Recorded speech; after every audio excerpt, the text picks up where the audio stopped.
আজি এটা নতুন ভিডিঅ'লৈ আপোনালোকক স্বাগতম। আজি এইটো ভিডিঅ'ৰ জৰিয়তে আমি আপোনালোকক জনাই দিম যে আপোনালোকে যদি এতিয়ালৈকে এটা চৰকাৰী ঘৰ পোৱা নাই তেনেহ'লে এইটো ভিডিঅ' চোৱাৰ পিছত আপোনালোকে 100% এখন চৰকাৰী ঘৰ লাভ কৰিব পাৰিব। আপোনালোকে হয়তো বহুতো ভিডিঅ' ইউটিউবত চাইছে যে চৰকাৰী ঘৰৰ কাৰণে কেনেকৈ আবেদন কৰিব লাগে, তেওঁলোকে অনলাইনৰ জৰিয়তেহে আবেদন প্ৰক্ৰিয়াটো দেখুৱাই দিয়ে। কিন্তু চৰকাৰী ঘৰৰ কাৰণে আপোনালোকে অনলাইনত আবেদন কৰিলে নহ'ব, আপোনালোকে অফলাইনৰ জৰিয়তেহে আবেদন কৰিব লাগিব। অফলাইনত কেনেকৈ আবেদন কৰিব আৰু ফৰ্মটো ক'ত পাব আৰু ফৰ্মটো ক'ত জমা দিব লাগিব সকলোবোৰ তথ্য আমি আপোনালোকক জনাই দিম। প্ৰথম কথা হৈছে যে চৰকাৰী ঘৰবোৰ যিহেতু প্ৰথমতে পঞ্চায়তলৈ আহে, সেইটো কাৰণে আপোনালোকে চৰকাৰী ঘৰৰ কাৰণে আবেদন কৰিলে পঞ্চায়ততে কৰিব লাগিব। পঞ্চায়তত কেনেকৈ কৰিব, এখন ফৰ্ম লাগিব, ফৰ্মটো আপোনালোকে ফিল কৰিব লাগিব। ফিল কৰাৰ পিছত কি ডকুমেণ্টছৰ সৈতে পঞ্চায়তত জমা দিব লাগিব আৰু ফৰ্মটো ক'ত পাব আৰু ফৰ্মটো কেনেকৈ ফিল কৰিব আৰু কি ডকুমেণ্টছৰ সৈতে পঞ্চায়তত আপোনালোকে ফৰ্মটো জমা দিব সকলোবোৰ তথ্য আমি আপোনালোকক এইটো ভিডিঅ'ৰ জৰিয়তে জনাই দিম। ভিডিঅ'টো অলপ স্কিপ নকৰাকৈ সম্পূৰ্ণৰূপে শেষলৈকে চাই থাকিব। তেনেহ'লে বলক আমি আপোনালোকক দেখুৱাই দিওঁ যে ফৰ্মটো ক'ৰ পৰা ডাউনলোড কৰিব আৰু ফৰ্মটো কেনেকৈ ফিল কৰিব আৰু কি ডকুমেণ্টছৰ সৈতে পঞ্চায়তত ফৰ্মটো কেনেকৈ জমা দিব আমি সকলোবোৰ আপোনালোকক এইটো ভিডিঅ'ৰ জৰিয়তে জনাই দিম। ভিডিঅ'টো অলপ স্কিপ নকৰাকৈ সম্পূৰ্ণৰূপে শেষলৈকে চাই থাকিব। তেনেহ'লে বলক ভিডিঅ'টো আৰম্ভ কৰোঁ। এইটো আপোনাৰ ফৰ্ম, এইটো হয় যে চৰকাৰী ঘৰৰ এইটো অফলাইনৰ ফৰ্ম হয়। এইটো ফৰ্ম কেনেকৈ ফিল কৰিব লাগিব আৰু ক'ত জমা দিব লাগিব, কি ডকুমেণ্টছৰ সৈতে জমা দিব আৰু ফৰ্মটো আপোনালোকে ক'ৰ পৰা ডাউনলোড কৰিব সকলোবোৰ তথ্য আমি আপোনালোকক জনাই দিম। প্ৰথমতে দেখুৱাই দিওঁ যে এইটো ফৰ্ম আপোনালোকে কেনেকৈ ফিল কৰিব। প্ৰথমতে সেইটো জনাই দিওঁ, পিছত আপোনালোকে ফৰ্মটো ক'ত পাব সেইটো দেখুৱাই দিম। ইয়াত চাব পাৰিছে name of the head of family, আপোনাৰ পৰিয়ালৰ মুৰব্বী যিসকল হয়, যিজন হয় তেওঁৰ নামটো এইটো ঘৰত আপোনালোকে লিখি দিব লাগিব। চিধাকে যিবোৰ বাকচ দিয়া আছে সেই বাকচবোৰত আপোনালোকে লিখি দিব লাগিব। দ্বিতীয়টো হৈছে মেল ফিমেল, পুৰুষ হয় নে মহিলা হয় এইটো ঘৰত আপোনালোকে লিখি দিব লাগিব। পিছত চাব পাৰিছে যে ফাদাৰ নেম, এইটো চিধাকে ফাদাৰ নেম, ইয়াত আপোনাৰ পৰিয়ালৰ মুৰব্বীৰ দেউতাকৰ নামটো এইটো ঘৰত লিখি দিব লাগিব। তৃতীয়টো চাব পাৰিছে age of the head of family মুৰব্বীজনৰ বয়স কিমান হয় আপোনালোকে এইটো ঘৰত বয়সটো লিখি দিব লাগিব।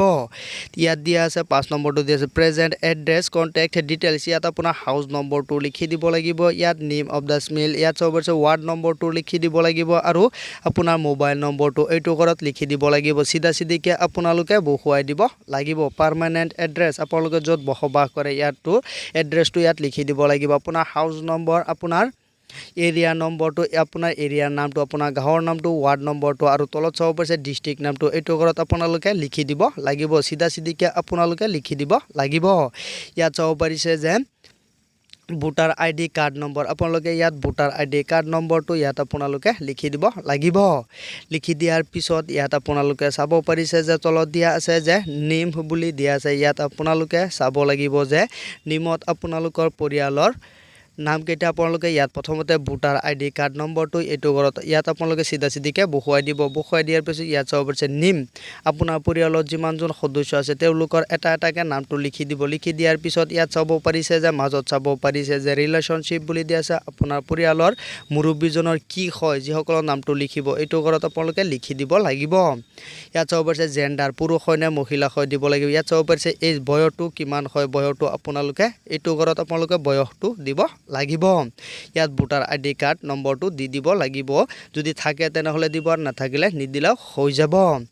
ইয়াত চাব পাৰিছে 9 নম্বৰটো দিয়া আছে যে ৰিলিজিয়ন, আপোনালোকে হিন্দু হয় নে মুছলিম হয়, কোনটো জাতিৰ হয় এইটো ঘৰত আপোনালোকে লিখি দিব লাগিব। 10 নম্বৰত আছে যে কাষ্ট, আপোনাৰ কোনটো কাষ্ট হয়, জেনেৰেল হয় না OBC হয় না ST হয়, যিটো কাষ্ট হয় সেইটো কাষ্টটো লিখি দিব লাগিব। ইয়াত চাব পাৰিছে ইজ পাৰ্চন ডিটেইলছ, এইখিনি আপোনালোকে নিদিলেও হৈ যাব। মেৰিটিয়েল ষ্টেটাছ, আপোনালোকে বিয়া পাতিছে নে নাই সেইটো এইটো ঘৰত আপোনালোকে লিখি দিব লাগিব। যদি বিয়া পাতিছে তেনেহ'লে লিখি দিব, বিয়া নেপাতিলে নিলিখিলেও হৈ যাব। 13 নম্বৰটো চাব পাৰিছে যে ইয়াত আপোনালোকে এছত ক্লিক কৰি দিব। পিছত ইয়াত আপোনালোকে 14 নম্বৰটো চাব পাৰিছে, ইয়াত আপোনালোকে চাব পাৰিছে যে ডিটেইলছ ক্ল'জিট হোম, ইয়াত চাব পাৰিছে যে আপোনালোকে ৰেণ্টত থাকে না আপোনাৰ নিজৰ ঘৰ আছে এইটো ঘৰত আপোনালোকে লিখি দিব লাগিব। 15 নম্বৰটো এভাৰেজ মান্থলি ইনকাম, ইয়াত আপোনালোকে মাহেকত কিমান টকা ইনকাম হয় 15 নম্বৰৰ এইটো ঘৰত আপোনালোকে লিখি দিব লাগিব পিছত ইয়াত চাব পাৰিছে সিগনেচাৰটো আপোনাৰ লিখি দিব লাগিব এটাখন সিগনেচাৰ কৰিব লাগিব এই দুটা ঘৰত আপোনালোকে সিগনেচাৰটো কৰি দিব লাগিব সিগনেচাৰটো কৰি দিয়াৰ পিছত এইটো ফৰ্ম ফিল হৈ যাব দ্বিতীয় এখন ফৰ্ম আহি যাব এইটো ফৰ্ম আপোনালোকে ফিল নকৰিলেও হৈ যাব আগৰ ফৰ্ম আৰু এইটো একে ফৰ্ম হয় এইখিনি ফৰ্ম আপোনালোকে ফিল নকৰিলেও হৈ যাব তৃতীয়টো ইয়াত চাব পাৰিছে 15 নম্বৰ ইয়াত চাব পাৰিছে 15 নম্বৰটো দিয়া আছে যে number of years of stay in the his town city আপোনালোকে ইয়াত সিটিৰ নামটো লিখি দিব লাগিব লিখি দিয়াৰ পিছত ইয়াত আপোনালোকে চাব পাৰিছে ইয়াত আপোনালোকে এছত 17 নম্বৰত এছত ক্লিক কৰি দিব আৰু 18 নম্বৰত আপোনালোকে সিঙ্গেল খনে মেৰিট হয় ইয়াত লিখি দিব 19 নম্বৰত চাব পাৰিছে যে 19 নম্বৰখিনি আপোনালোকৰ এড্ৰেছ প্ৰুফ হয় ইয়াতো আপোনালোকে এছত ক্লিক কৰি দিব 20 নম্বৰত চাব পাৰিছে যে আপোনালোকে কিবা জব কৰে না কি কৰে সেইখিনি লিখি দিব লাগিব 21 নম্বৰত আপোনাৰ ইনকামটো লিখি দিব লাগিব আৰু ইয়াত চাব পাৰিছে 23 নম্বৰটো ফ্যামিলি ইয়াত 23 নম্বৰটো চাব পাৰিছে এইখিনি আপোনালোকে শুদ্ধকৈ ভালকৈ চাইহে আপোনালোকে ফিল কৰিব লাগিব ইয়াত আপোনালোকে সিগনেচাৰটো কৰি দিব লাগিব ইয়াতো আপোনালোকে এখন সিগনেচাৰ কৰি দিব পিছত এইখিনি ফৰ্ম আপোনালোকে ফিল নকৰিলেও হৈ যাব এতিয়া ইয়াত চাব পাৰিছে আপোনালোকে এখন ফটো বহাব লাগিব ইয়াত ফটোটো বহোৱাৰ পিছত ইয়াত দুটা সাইডত দিয়া আছে সিগনেচাৰ এই দুটা সাইডতে আপোনালোকে সিগনেচাৰ কৰি দিব লাগিব ফটোৰ লগতে চাব পাৰিছে ইয়াত সিগনেচাৰ দিয়া আছে ইয়াতো সিগনেচাৰ দিয়া আছে দুটা সিগনেচাৰ ইয়াত আপোনালোকে কৰি দিব লাগিব সিগনেচাৰটো কৰি দিয়াৰ পিছত এইখিনি ফৰ্মটো আপোনালোকে ফিল কৰাৰ পিছত আপোনালোকে এইটো ফৰ্মৰ সৈতে আপোনাৰ ডকুমেন্টছ খিনি আপোনাৰ PAN card Aadhaar card voter ID bank passbook এইখিনি জেৰক্স কপি